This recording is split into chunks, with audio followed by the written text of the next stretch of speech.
Amos, chapitre 3. Écoutez cette parole que l'Éternel prononce contre vous, Israélites, contre toute la famille que j'ai fait sortir d'Égypte.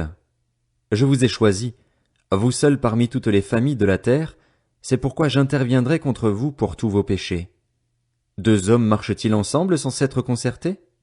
Le lion rugit-il dans la forêt sans avoir une proie? Le lionceau pousse-t-il des cris du fond de sa tanière sans avoir fait une capture? L'oiseau tombe-t-il dans le filet qui est à terre sans qu'il y ait d'appât? Le filet se referme-t-il sans avoir pris quelque chose? Sonne-t-on de la trompette dans une ville sans que le peuple soit dans l'épouvante? Arrive-t-il un malheur dans une ville sans que l'Éternel en soit l'auteur? En effet, le Seigneur, l'Éternel, ne fait rien sans avoir révélé son secret à ses serviteurs les prophètes.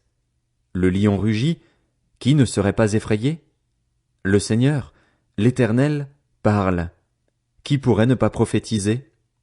Faites retentir votre voix dans les palais d'Asdod et dans les palais de l'Égypte, et dites, rassemblez-vous sur les montagnes de Samarie et voyez quel immense désordre au milieu d'elles, quelle violence s'y commettent. Ils ne savent pas agir avec droiture, déclare l'Éternel, ils entassent dans leurs palais le produit de la violence et du pillage. C'est pourquoi, voici ce que dit le Seigneur, l'Éternel. L'ennemi encerclera le pays, il détruira ta force et tes palais seront pillés. Voici ce que dit l'Éternel. Le berger ne peut arracher à la gueule du lion que 2 jambes ou un bout d'oreille, et c'est ainsi que seront sauvés les Israélites qui sont assis dans Samarie à l'angle d'un lit et sur des tapis de Damas. Écoutez et donnez cet avertissement à la communauté de Jacob, déclare le Seigneur, l'Éternel, le Dieu de l'univers. Le jour où je punirai Israël pour ses transgressions, je frapperai sur les autels de Béthel. Les cornes de l'autel seront brisées et tomberont par terre. Je démolirai les maisons d'hiver et les maisons d'été. Les palais d'ivoire seront détruits, les maisons des grands disparaîtront, déclare l'Éternel. Amos, chapitre 4. Écoutez cette parole, vaches du Basan qui êtes sur la montagne de Samarie, vous qui opprimez les faibles, qui écrasez les pauvres et qui dites à vos maris, apportez à boire et buvons. Le Seigneur, l'Éternel, l'a juré par sa sainteté. Les jours viendront pour vous où l'on vous enlèvera avec des crocs, et vos enfants avec des hameçons. Vous sortirez par les brèches, chacune devant soi, et vous serez jetés dans la forteresse, déclare l'Éternel.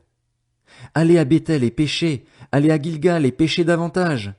Offrez vos sacrifices chaque matin et vos dîmes tous les 3 jours.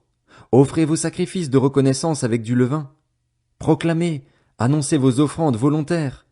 C'est en effet cela que vous aimez, Israélites, déclare le Seigneur, l'Éternel. Moi, je vous ai envoyé la famine dans toutes vos villes, le manque de pain dans toutes vos demeures. Malgré cela, vous n'êtes pas revenus à moi, déclare l'Éternel. Je vous ai refusé la pluie lorsqu'il y avait encore 3 mois jusqu'à la moisson. J'ai fait pleuvoir sur une ville et je n'ai pas fait pleuvoir sur une autre. Un champ a reçu la pluie, et un autre qui ne l'a pas reçue s'est desséché. 2, 3 villes sont allées vers une autre pour boire de l'eau, et elles n'ont pas apaisé leur soif. Malgré cela, vous n'êtes pas revenus à moi, déclare l'Éternel. Je vous ai frappé par la rouille et par la nielle. Vos nombreux jardins, vos vignes, vos figuiers et vos oliviers ont été dévorés par les sauterelles.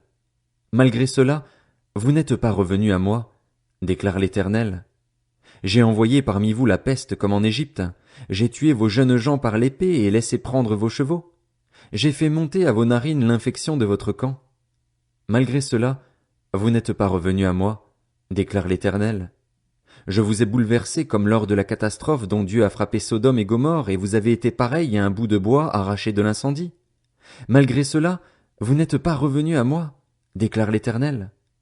C'est pourquoi je te traiterai de la même manière, Israël, et puisque je te traiterai de la même manière, prépare-toi à rencontrer ton Dieu, Israël. En effet, c'est lui qui a formé les montagnes et créé le vent, lui qui fait connaître à l'homme ses pensées, qui change l'aurore en ténèbres et qui marche sur les hauteurs de la terre. Son nom est l'Éternel, le Dieu de l'univers. Amos, chapitre 5. Écoutez cette parole, cette complainte que je prononce sur vous, communauté d'Israël. Elle est tombée, elle ne se relèvera plus, la Vierge d'Israël. Elle est couchée par terre et personne ne la relève. Oui, voici ce que dit le Seigneur, l'Éternel. La ville qui mettait en campagne 1000 hommes n'en conservera que 100, et celle qui mettait en campagne 100 hommes n'en conservera que 10 pour la communauté d'Israël. En effet, voici ce que dit l'Éternel à la communauté d'Israël. Cherchez-moi, et vous vivrez. Ne cherchez pas Béthel, n'allez pas à Gilgal, ne passez pas à Béer-Shéba, car Gilgal sera exilé et Béthel deviendra une ruine. Cherchez l'Éternel, et vous vivrez. Sinon, il fondra comme le feu sur la famille de Joseph, un feu qui la dévorera, sans personne à Béthel pour l'éteindre. Il change le droit en absinthe et jette la justice par terre. Il a créé les Pléiades et Orion, il change les ténèbres en aurore, il obscurcit le jour pour en faire la nuit, il appelle l'eau de la mer et la verse à la surface de la terre. L'Éternel est son nom. Il fait venir la ruine sur les hommes forts, et la ruine survient sur les forteresses. Ils détestent celui qui les reprend à la porte de la ville, et ils ont en horreur celui qui parle sincèrement. Vous avez exploité le faible, et vous avez prélevé du blé sur sa récolte. Vous avez construit des maisons en pierre de taille, mais vous ne les habiterez pas. Vous avez planté d'excellentes vignes, mais vous n'en boirez pas le vin. En effet, je le sais, vos crimes sont nombreux, vos péchés se sont multipliés. Vous opprimez le juste, vous recevez des pots de vin et vous violez le droit des pauvres à la porte de la ville. Voilà pourquoi, en des temps comme ceux-ci, le sage se tait, car ces temps sont mauvais.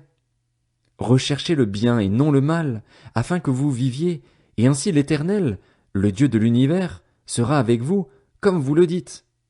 Détestez le mal et aimez le bien, faites régner la justice à la porte de la ville. Peut-être que l'Éternel, le Dieu de l'univers, fera grâce au reste de Joseph. C'est pourquoi voici ce que dit l'Éternel, le Dieu de l'univers, le Seigneur. Sur toutes les places on se lamentera, dans toutes les rues on dira « Quel malheur! Quel malheur !» On appellera le laboureur à prendre le deuil, et ceux qui disent des complaintes à se lamenter. Dans toutes les vignes on se lamentera lorsque je passerai au milieu de toi, dit l'Éternel.